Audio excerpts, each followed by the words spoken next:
I discovered my life was part of a covert experiment, and the truth changed everything. Reddit stories. You know, the funny thing about families is how tightly we cling to the stories we're told as kids, like they're warm blankets we never want to give up. Even when those stories have holes, or when they smell faintly of something rotten. You grow up repeating them like mantras: who your parents are, where you come from, what kind of family you belong to. For most of my life, I believed I came from love, from tradition, from stability. That belief was my compass. I believed it on birthdays with perfectly sliced cake, on Christmas mornings unwrapping socks I didn't need, and even during fights at the dinner table where no one apologized afterward, but everyone still showed up the next day. It was just how families are. Or so I thought. I grew up in a modest, neatly kept house in a town that smelled like rain and old wood. My mom was a school teacher who collected porcelain bells and made pot roast every Sunday. My dad, an electrician, had hands that always seemed to carry the scent of burnt copper and lemon soap. I was their only child. The three of us were a triangle, tight, unshakable, and as ordinary as lukewarm coffee. But I always sensed there was something unsaid beneath it all. Some thread left loose, something no one wanted me to pull at. There were certain topics that made the air feel heavier. My mother's side of the family, for instance, or why there were no baby pictures of me before the age of 2. I asked once when I was 9, just a simple, where was I before this photo? While flipping through a dusty old album, my mom paused, smiled that teacher smile, and said, "You were just a late bloomer with the camera, sweetheart." That was the end of it. And back then, it was enough. Children accept mystery when it's wrapped in love. Years passed, and I never questioned the cracks. I smoothed them with gratitude and logic. Maybe those photos were just lost. Maybe I really was camera shy as a toddler. Maybe we didn't visit my mom's relatives because they lived far away or were just not close. Families drift, right? But then, 3 months ago, something changed. My parents decided to sell the house. Downsizing, they said. Empty nest, they joked, though I hadn't lived there in years. I came home one weekend to help pack up the attic. I expected to find forgotten toys, old textbooks, maybe some clothes in boxes that still smelled like my awkward teenage years. What I didn't expect was to find the photo. It wasn't in an album or a frame. It was stuffed inside a manila envelope taped beneath a loose floorboard. I wouldn't have even found it if I hadn't dropped my flashlight and heard it clink against something metal. I pried up the board, expecting maybe some childhood keepsake or my dad's hidden coin collection. Instead, I pulled out the envelope. The photo inside was grainy and slightly curled at the corners, like it had been handled 100 times and then hidden away in shame. It showed a woman, young, beautiful, and unmistakably pregnant, standing in front of a motel with peeling paint and a flickering neon sign. Her hair was long and auburn, her eyes a familiar green. She looked just like me, but it wasn't my mom. I know that for sure because my mom has dark hair and brown eyes and has never once been inside a motel in her life, at least according to her. On the back of the photo was a date at 1998. I was born in September 1998. My hands shook as I held it. I felt my heartbeat behind my eyes, in my throat, in the tips of my fingers. It wasn't just that the woman looked like me. It was something about her expression, a mixture of fear and defiance, that told me she didn't want to be seen like this. Like she was hiding, or maybe being hidden. I didn't confront my parents right away. What do you even say to that? Hey, I found a photo of a woman who might be my real mother taped under your floor. It sounded insane. So I waited. I researched instead. Quietly. I scanned the photo, cleaned up the image with some editing software, and ran a reverse image search. Nothing came up. No social media matches, no online mentions, no mugshots. She was a ghost. So I dug deeper. I searched public birth records, hospital databases, old newspaper announcements. I faked a reason to visit the county clerk's office for a class project, and after some awkward charm and mild lying, I got access to the records for September 1998. I found my name, Sure enough, but something was off. The certificate listed only my dad's name. The mother's name field was blank. That's when the floor beneath me, metaphorically and emotionally, gave way. I went home that night with a mind racing in every direction. Who was that woman? Where was she now? And why the hell had my parents lied me for 26 years? So I asked. Directly, finally, at dinner, I placed the photo on the table between the mashed potatoes and the bowl of peas and waited. My mom didn't even flinch. My dad froze mid-bite. It was the only time I've ever seen him genuinely shocked. "You found it," she said simply. That was it? Not, "What is this?" or, "Where did you get that?" Just, "You found it." And then everything unraveled like the hem of an old dress. Her name was Lily. She was 19 when she had me. My biological mother. A runaway, living in a shelter for a while, working shifts at a diner and staying in motels with broken locks. She was scared, unwell, and alone. She met my dad by accident. He had been called to fix a generator at the shelter. They talked. Something clicked. Not romantically, but humanly. He saw someone drowning. When she got pregnant, she wanted to keep me. She was determined but unstable. My parents didn't take me from her. She gave me to them. Voluntarily. She said she'd come back for me one day when she was better, stronger. But she never did. The last time they saw her was when she handed me over, swaddled in a fraying blue blanket, eyes red and lips trembling. She never came back. They never heard from her again. No letters, no calls, nothing. So they raised me as their own, not out of obligation, out of love. They never told me because they thought it would break me, thought it would confuse me, thought it would make me feel unwanted. But the irony is, the silence did all that anyway. Just 26 years later, I didn't know what to feel. Anger, sadness, gratitude, betrayal, all at once and none of them fully. I left that night and needed air. I needed time, but I couldn't stop thinking about her. Lily, the woman in the photo. My ghost mother. Where did she go? Did she start over? Did she think about me? Celebrate it? Was she dead? I decided I needed to find her. I started small. Old records, cold trails, shelters she might have stayed at. Most of the places were gone now. The people who ran them had moved on or died. But I kept going. I didn't care if it took me months, years. I needed to know. I needed to see her face again. Not in a photo, but in real life.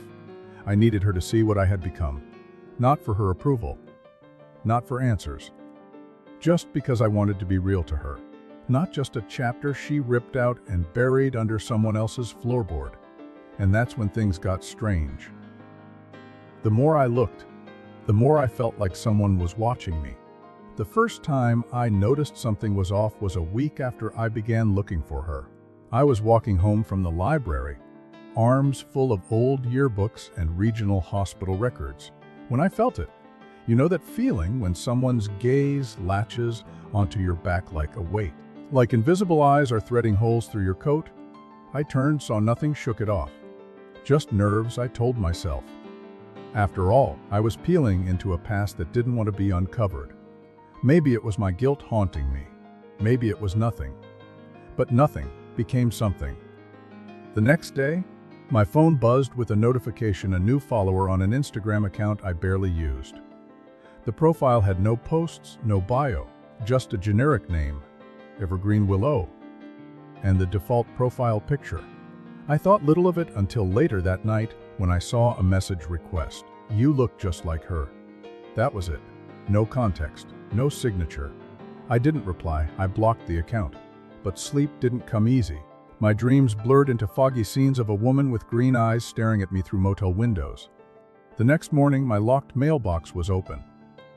Nothing stolen. Just open. Inside was a folded piece of paper. No envelope, no postage. In shaky cursive. "Not everything buried is dead." My heart thudded so loudly I could hear it in my ears. Someone knew. Someone was watching. Someone didn't want me to keep digging. But it only made me more determined. I took a few days off work, faked a story about burnout, and drove to a town 2 hours away. Crescent Hill. According to a brief line in an old shelter logbook, L. Wilkins had stayed there for 3 nights in 1997. It wasn't much, But it was more than nothing. Crescent Hill was one of those places the interstate forgot. Empty storefronts, weather-worn diners, the kind of place where everyone knows everyone, and new faces stick out like blood on snow. I found the shelter easily. It had become a community center now, painted cheerful yellow with wild sunflowers out front. I spoke to the director, a woman in her 60s named Ruth, who'd been volunteering since she was a teenager. I showed her the photo of Lily. Her face fell. "I remember her," she said. Barely spoke, jumped at every loud noise. Wore the same sweater 3 days in a row. She used to hum this lullaby, always the same tune.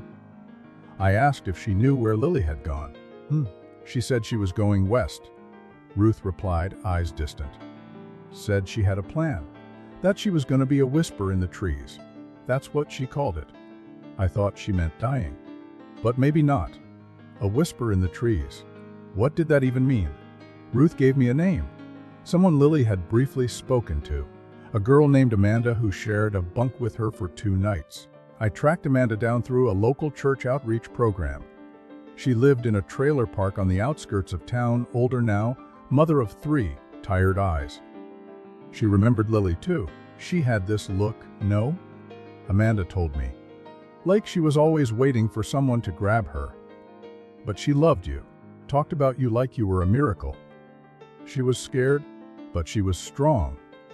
She gave you up cause she thought that was the brave thing. Said she didn't want you growing up in the shadows she came from. I asked if she ever said where she came from before Crescent Hill. Amanda nodded. Port Harrow. Out near the lake, old town, real private folks. Port Harrow wasn't on most maps. It was more rumor than place. A cluster of homes near a decaying dock, woods so dense they swallowed the wind. I didn't tell anyone where I was going. Not even my best friend, not even my parents. I had this obsession now, this fever to find her. Not even the strange notes or ghost messages could slow me down. I reached Port Harrow just before dusk. The town looked like a photograph left in the rain. Faded, streaked out of time. The houses were old, almost Victorian, their windows covered with thick curtains. No cars, no movement. It didn't feel abandoned, just withdrawn. I checked into the only inn, a crumbling place with oil lamps and no Wi-Fi, and started asking around. No one had heard of Lily, but everyone got quiet when I showed the photo. One woman, old and bird-like, said softly, "There was a girl who looked like that. Long ago, went missing. Folks said she drowned in the lake." "But what was her name?" I pressed. "She went by Lily," she whispered. "But that wasn't her name. Not really." I stayed in Port Harrow for 3 days. Each day the air grew thicker, heavier. My dreams became nightmares. Of walking through water, of hands reaching from beneath the surface, of lullabies sung backward. On the 3rd night, I woke to find my hotel door slightly ajar. On the floor, another note. This one wasn't written. It was a child's drawing. Crayons on a torn page. A woman with long auburn hair. A baby in her arms. Behind them, a lake. And in the corner, a dark figure. Scribbled out completely, as if someone had tried to erase it but couldn't. I left Port Harrow the next morning. It wasn't just fear. It was something deeper, like the place itself didn't want me there. I drove until the fog broke and the sky turned blue again. But I didn't stop searching. I went back to the photo. This time I examined the background more carefully. The modal sign, half visible, had a phone number. I zoomed, enhanced, and searched every old modal with matching digits. I found it. Redwood Pines, long shut down. But the number led me to a property record, which led me to the previous owner, who, by some miracle, kept old tenant ledgers in storage. And there she was, Lily Wilkins. Checked in May 5, 1998. Stayed 4 nights. Paid cash. There was an address listed. Not hers. Someone else's. I didn't hesitate. I drove to the address. It was a small house in the middle of nowhere, pine trees hugging its sides like guards. I rang the bell. A woman answered, and my breath left me. She looked exactly like me, older, yes. But it was like looking at a mirror 25 years in the future. "Can I help you?" she asked, confused. I didn't know what to say. My voice cracked. "Are you Lily?" Her face changed. A slow sinking realization, then fear, then something harder to name. She shook her head. I think you have the wrong house." "I'm your daughter," I said. Silence. She didn't speak. She didn't move.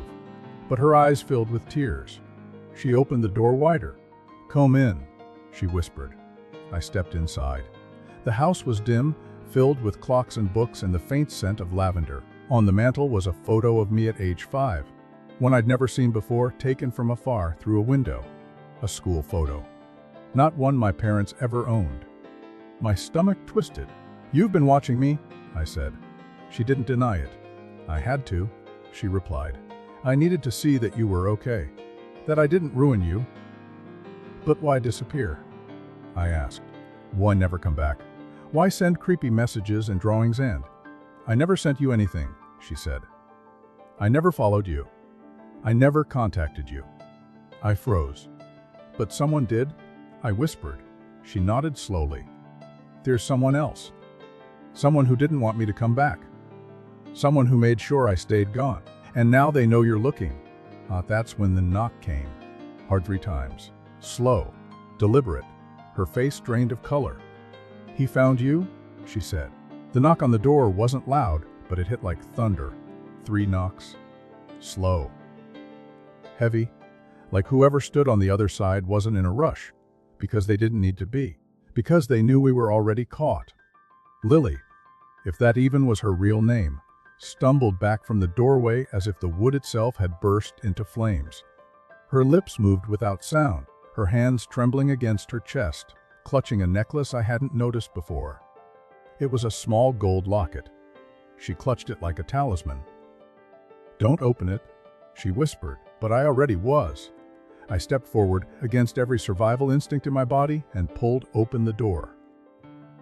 No one, just empty steps and a cold wind. But on the ground was a single object, a Polaroid photo. I picked it up with shaking hands. It showed the 2 of us, Lily and me, inside the house, standing by the fireplace. The photo was taken just moments ago. I looked up, heart clawing at my ribs. Stillness. No sound. "Back room," she said suddenly, yanking the photo from my hands. "No." She pushed me down a narrow hallway to a cluttered office, slammed the door, locked it. I could hear her dragging something heavy, a dresser or a trunk, against it. The room was dim, the curtains nailed shut. Papers everywhere. Maps. String. Notes written in block letters. I was in a conspiracy theorist's nest. But this wasn't paranoia. This was survival. "I didn't know it would start again," she said, pacing. "Not like this. Not after so long." "Who is he?" I asked. "Who's watching us?" She looked at me, eyes wild and tired. "I don't know his name. I only ever called him the Keeper." I thought she was joking. She wasn't. He was there when I ran. From my town, my family. "He found me the night I gave you up," said he was protecting the balance. I didn't understand what that meant until later. Until the women started vanishing.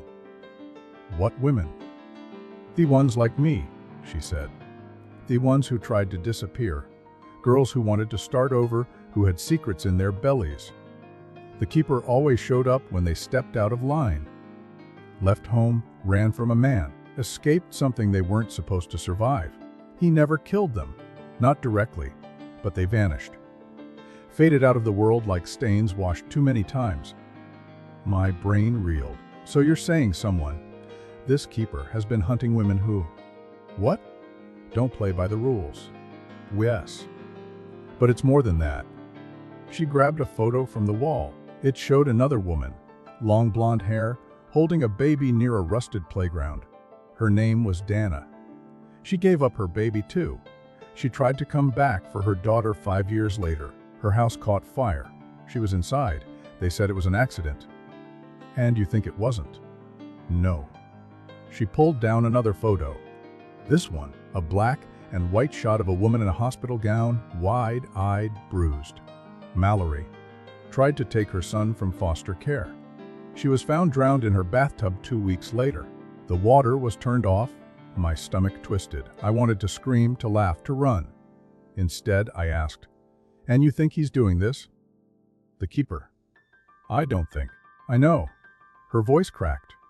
He let me live, but only if I vanished. If I stayed in the shadows. If I never reached out to you. I broke that deal when you started searching. But I didn't know? You woke him up, she whispered. He doesn't care if you meant to. You touched the thread. Now he's pulling. The sound of glass shattering cut through her words. Living room window. We both froze. She moved faster than I thought she could, yanking open a floorboard in the office, pulling out a small metal box and a revolver. A literal revolver. I have to go, she said. He won't kill me. Not yet, but he will if I stay. And me? I asked. She looked at me like I was the child again. He doesn't want you. Not directly. But if you keep pushing, keep digging. She didn't finish. She shoved the metal box into my hands. Leave, out the back. Don't turn around. Don't look at him. Don't talk to anyone about this. Not yet. What's in the box? Answers, she said, but only if you're brave enough to live with them. I wanted to ask a million things. I wanted to hug her, to scream at her, to run with her, but there wasn't time. The office door groaned under pressure. Something was pushing from the other side. I ran. Through the back door, across wet grass, over a crumbling fence. I didn't stop until I reached my car. I drove blind, hands numb, headlights bouncing off trees like ghosts. I didn't stop until I hit a gas station 70 miles away. There, under flickering lights and the faint hum of a soda machine, I opened the box. Inside, a stack of photos. All Polaroids. All of me. Some I remembered. School recitals, field days, my high school graduation. Others I had never seen. Me at a diner at age 13, laughing with a friend. Me at the beach at 16, wearing headphones. Me last year entering my apartment building. All taken from a distance. All labeled on the back with dates. Someone had been watching me my entire life. I flipped through the photos until I found something else tucked between them, a folded newspaper clipping. The headline made my blood stop moving. Unsolved disappearance of local woman. New evidence emerges after 20 years. It was dated only a week ago. The woman, Dana, the blonde woman from the earlier photo, declared dead in 2005. But the article reported that her fingerprints had been found at a bus stop 3 states away last month. I unfolded a second clipping, another woman, Mallory, officially drowned in 2011. But new footage from a traffic camera had captured her face in a car window, driving away from a gas station. Same car, same day, different state. They were alive. The women who disappeared hadn't died. They had run. But from what? I stayed in a cheap motel that night, staring at the ceiling, trying to piece it together. Lily was alive. So were the others. The deaths had been faked, maybe by the women themselves, maybe by someone else. But why? To escape the keeper. To make the world believe they no longer mattered. My mind kept returning to one detail. Lily said she never contacted me, never sent me messages, never took those photos. But someone did. Someone else had been chronicling my life like a curator. And they'd been close. Close enough to see my bedroom light, the way I walked, the people I smiled at. That someone wasn't the keeper. I was starting to think it might have been more than one person. The next day, I returned home. The apartment felt different, not just because of what I now knew, but because I saw it all through new eyes. Was that potted plant on the fire escape always there? Was that smudge on the window glass mine, or someone else's fingerprint? I locked the door behind me, triple-checked it, drew every blind. Then I took the last item from the metal box, a key. No tag, no label. I didn't know what it opened, but I intended to find out. I kept the key in my pocket and the box under my bed. For a week, I didn't leave the house. I ordered groceries, called in sick, lived like a ghost. Every night I had the same dream. I was 6 years old again, and someone was knocking on the door. When I opened it, there was never a person, just a mirror, and I saw someone behind me in the reflection. Always out of focus, always smiling. Then, on the 8th day, I received a package. No return address. Inside, a map, a red circle drawn around a small cabin in the woods north of Port Harrow. And a note. Just 4 words, use the key here. I stared at the note for a long time. Then I packed a bag. The forest didn't want me there. I felt that in the way the trees leaned too close to the road, in how the air thickened as I drove further into the hills. The kind of silence that presses in through the vents, muting your own heartbeat. Even the GPS hesitated, stuttering as if it too didn't believe a cabin should exist here. But I followed the map anyway. The red circle burned into my thoughts. It had been mailed to me with a key I still hadn't used. Every decision leading me deeper into a story I didn't know how to end. The road became gravel, then dirt. My tires crunched over twigs and fallen pine needles until the path disappeared entirely. I parked beside a dying tree, slung the backpack over my shoulder, and started walking. The map was crude, hand-drawn, but accurate. It took me 45 minutes of winding through the woods before I saw it. The cabin sat hunched beneath a web of black branches, its roof sagging like an old man's spine. It looked both ancient and untouched. No graffiti. No broken windows. Like it had been placed there by something other than human hands. I stood frozen, not by fear, but by an eerie recognition. I'd seen this place before, not in photos, in dreams. As a child, I'd often dreamt of a house in the woods. No details, just feelings. The crunch of leaves, the smell of cedar and ash, the way the floor groaned like it was remembering something awful. I thought it was just my mind making up spooky forests, like every other kid. But standing there, key clutched in a sweaty palm, I realized it hadn't been fantasy. It had been memory. I approached slowly. Each step a question I couldn't take back. The front door was locked. Of course it was. I pulled the key from my pocket. It slid in like it had always belonged. The click echoed louder than it should have. Inside, the cabin was dustless, clean. It was impossible. No cobwebs, no rodent droppings. The air didn't even smell like mildew or age. It smelled sterile, like it had been waiting. There was no furniture, only a wooden table in the center and a single black binder resting on it. That was all. I walked to the table, flipped open the binders. Drawers, dozens of them, each with a name, a photo, and notes in typed, clinical language, dates, coordinates, risk assessments, psychological summaries, all women. I flipped faster, hands shaking. Then I found one labeled, Subject 43, Lily Wilkins. Her photo, younger, healthier. Notes about her pregnancy, her background, her unpredictable flight tendencies. Under disposition, it read low visibility compliance secured through maternal manipulation. Potential breach pending offspring interference. My mouth went dry. Then I found one labeled Subject 57, Dana Kessler. Disposition extraction incomplete. Location compromised. Subject likely self-relocated using contingency plan alpha. Then, another. Finally, one with my name. Not just my name, my birth name. One I had never known. It was crossed out. Replaced with the name I had grown up with, and a notey observation successful. Integration into fabricated environment achieved. Monitoring to continue. Subject exhibits signs of latent memory activation following exposure to unrevealed maternal node. Risk level IGH. I couldn't breathe. This wasn't just surveillance. This was management. This was someone, or something, treating human lives like test cases. I dropped the binder, backed away. My heel struck something under the table. I reached down and pulled out a box. It was heavier than it looked, metal sides dented and cold. Inside, old audio cassettes, each labeled by subject number and date. A tape recorder sat next to it. I didn't want to know, but I pushed a tape in. Subject 43. Lily, a voice crackled to life. Not hers, a man's. This is interview 9 with subject 43, audio only, no video. Subject appears calm. Notice, successful response to sedation protocol. No further resistance expected. Then her voice, soft. Barely there. Why are you doing this? Because your choices disturb the order. We are here to maintain that order. I gave her up.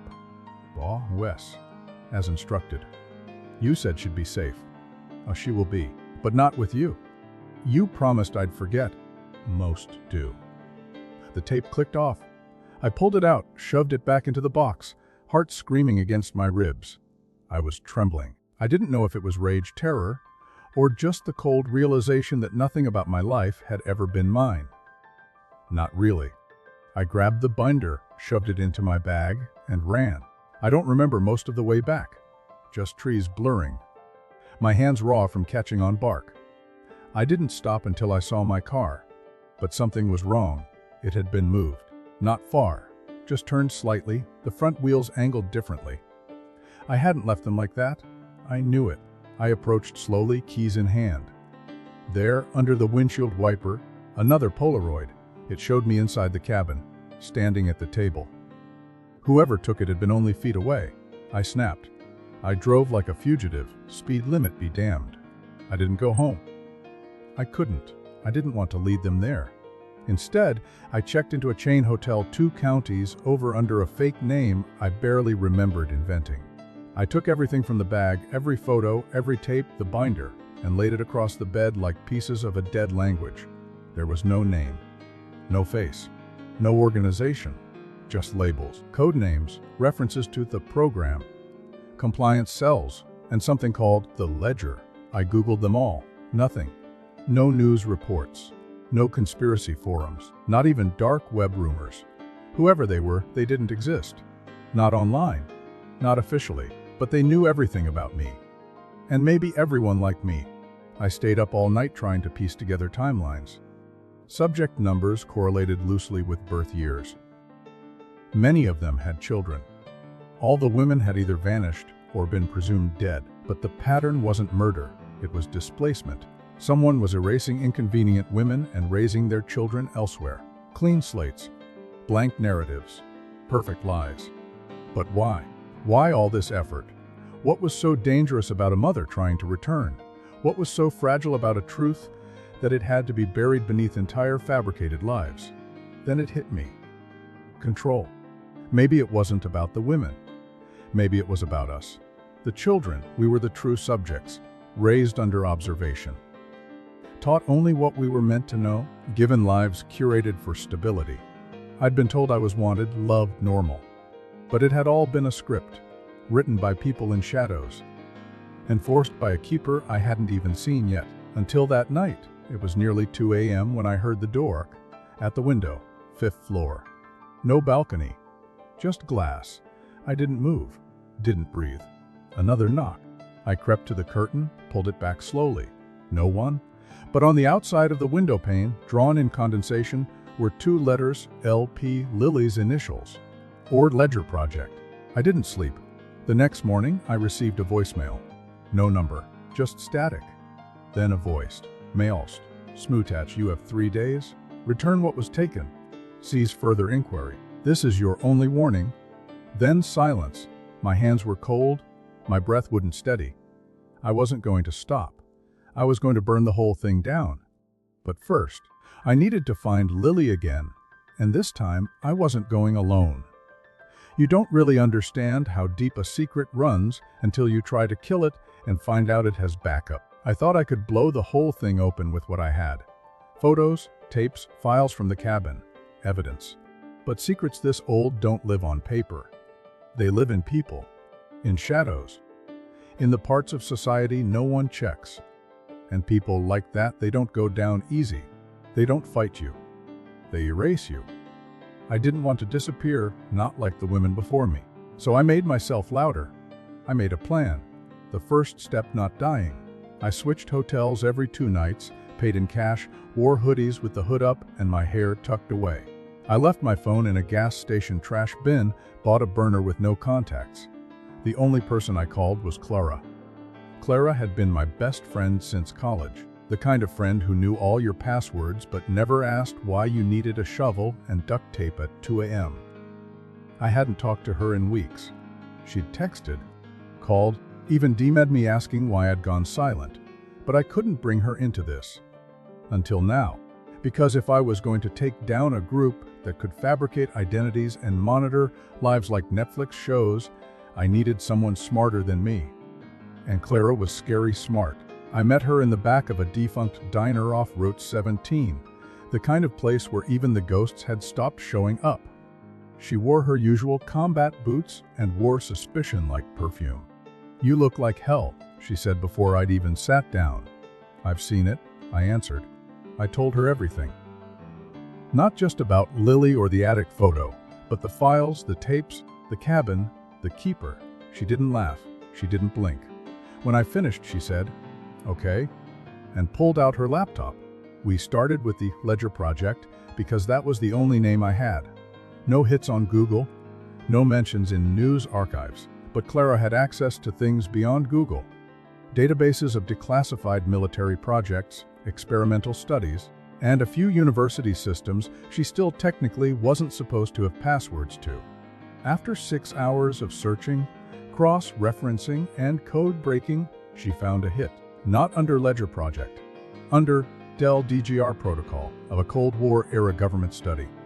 Psychological reprogramming of abandoned infants. Controlled environments. Monitored upbringings. The idea was to erase genetic trauma through narrative manipulation. They believed that if you rewrote the origin story of a child, made them believe they came from love instead of violence, you could eliminate behavioral disorders entirely. No prison, no therapy, just engineered peace. It was shut down in 1983, or so they said. The file ended with a single sentence. Further progress has been restructured under Directive GWAS-T Pro-OL. See Classified Annex H13. Clara stared at the screen. This isn't just some rogue cult. This was real. Government sanctioned. But why keep it going? I asked. Oh, why now? She hesitated. Because maybe it worked. And maybe someone didn't want to stop. The more we dug, the more chilling it got. The women like Lily. Young, pregnant, traumatized, they were recruited. Or coerced. Sometimes tricked. Given options when they had none. Promised safety. In exchange, they gave up their babies. The children were then placed into curated homes, not adoption agencies. Controlled environments, and they were monitored for years.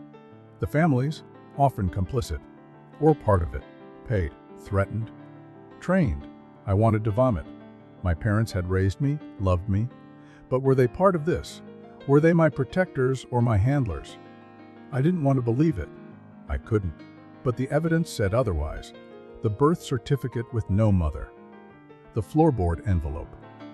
The way my mom had said, "You found it?" Like she'd known it would happen eventually. And the photos, all those years, all those moments.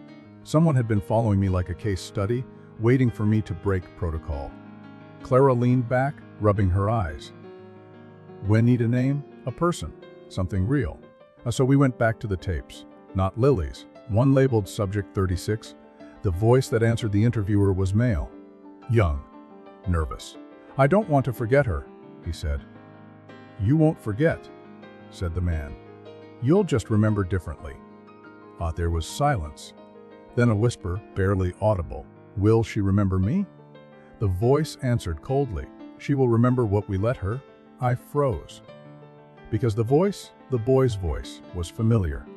I knew that voice. I had gone to high school with that voice. James Calloway, a guy from 2 blocks away. We'd had bio together. He dated my friend Lila. Normal, funny, quiet. I hadn't seen him since graduation. I searched him on Clara's laptop. Social media dead.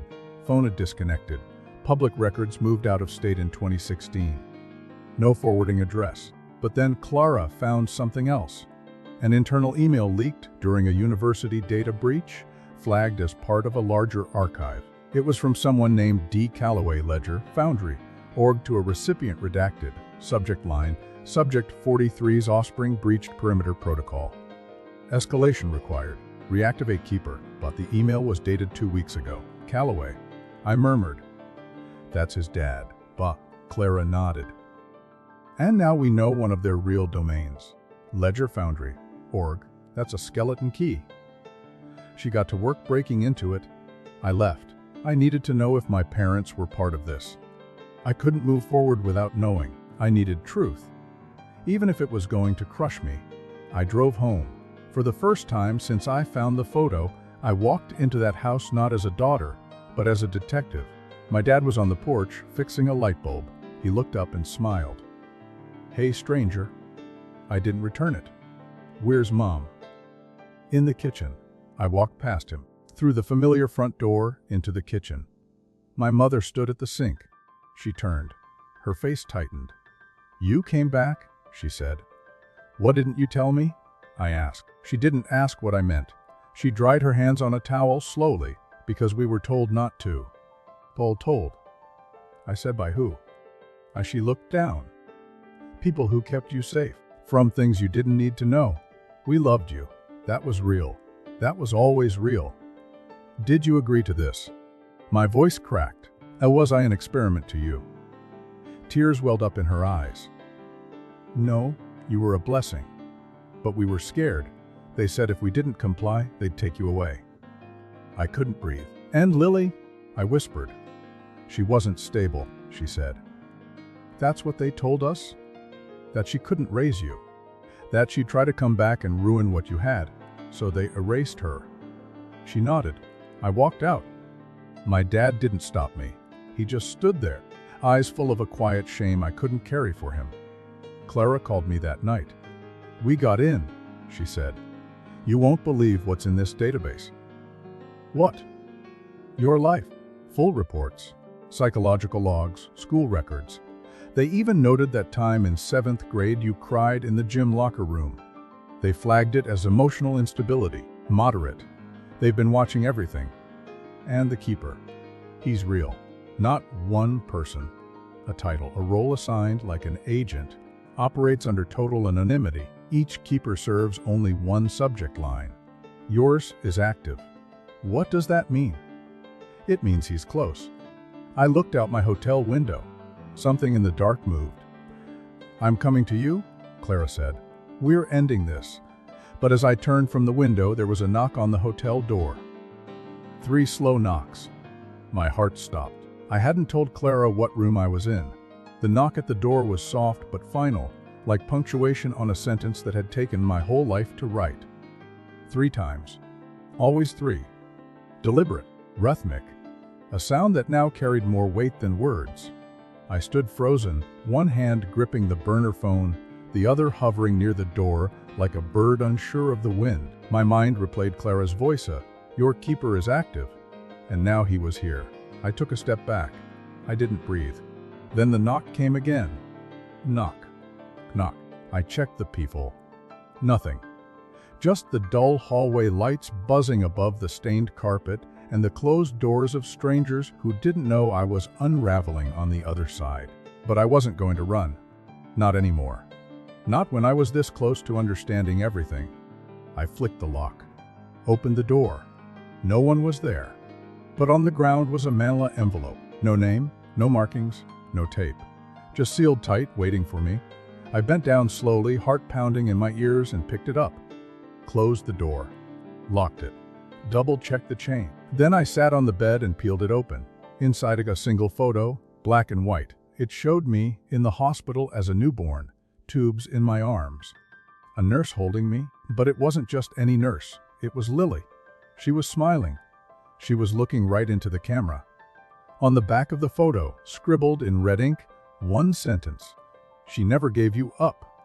I dropped the photo like it had burned me. My thoughts fractured, scattered like glass in a car crash. She never gave me up. Everything I'd believed, even after all I'd uncovered, hinged on one basic truth, that Lily had handed me over. That she'd done it to protect me. That she'd vanished because she thought it was better. But this meant everything I knew was a lie within a lie. Someone had taken me, not received me. Stolen. My breath caught as the rest of the contents slid from the envelope.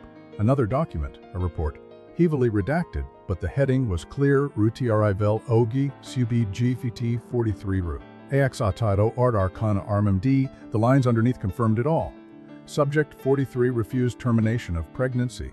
Subject expressed noncompliance with assimilation protocol. Field team authorized for covert retrieval at 06340. Target secured. Subject sedated.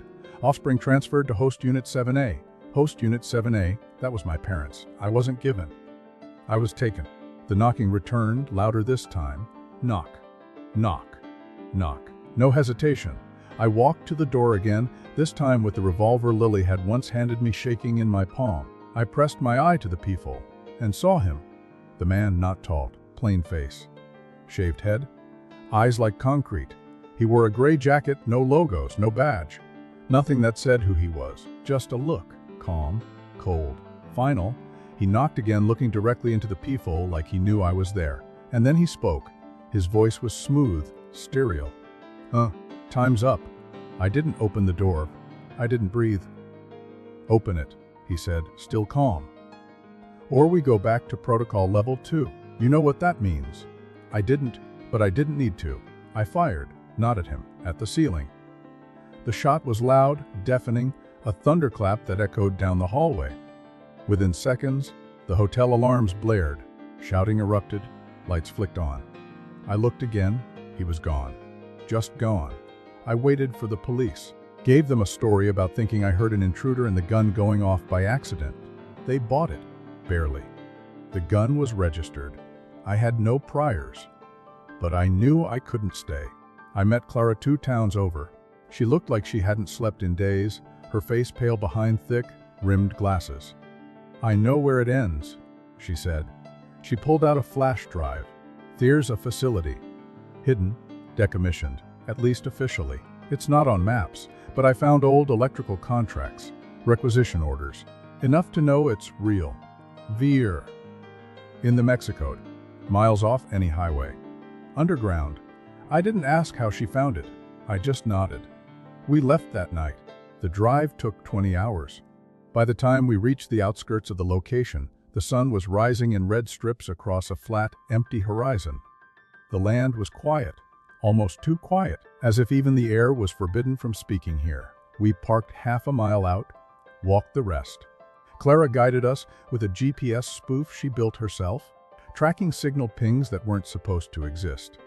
And then we saw it, a flat concrete slab in the middle of nowhere. No markings, just a metal hatch.